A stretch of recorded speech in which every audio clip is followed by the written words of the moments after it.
ప్రపంచవ్యాప్తంగా health ఎమర్జెన్సీని ప్రకటించేసింది world health organisation. చావు అంచున ప్రపంచం ఉంది అని చెప్పి చెప్తోంది. అందుకే సరిహద్దులను మూసేయండి అని చెప్పి అనౌన్స్ చేసేసింది అఫీషియల్గా. దానికి కారణం ఏంటంటే ఆఫ్రికా ఖండంలో ఉన్నటువంటి కాంగో, ఉగాండా దేశాల్లో రెండు భయంకరమైనటువంటి వైరస్లు వ్యాప్తి చెందుతూ ఉన్నాయి.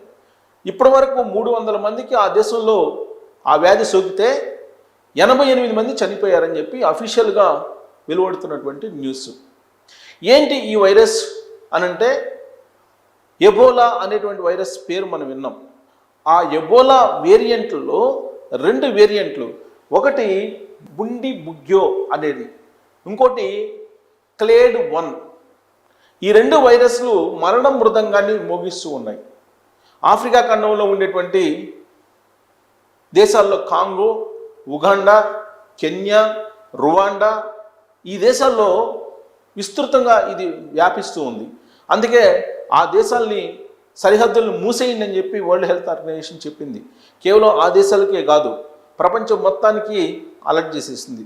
వరల్డ్ హెల్త్ ఎమర్జెన్సీని ప్రకటించమని చెప్పి అనౌన్స్ చేసింది.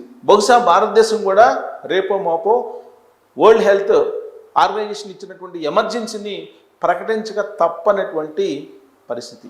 మీరు కనుక ఆర్టిఫిషియల్ ఇంటెలిజెన్స్కి పోయి భయంకరమైన వైరస్లు ఏంటి తాజాగా నేను కొడితే ఇమీడియట్గా మొత్తం హిస్టరీ వచ్చేస్తుంది.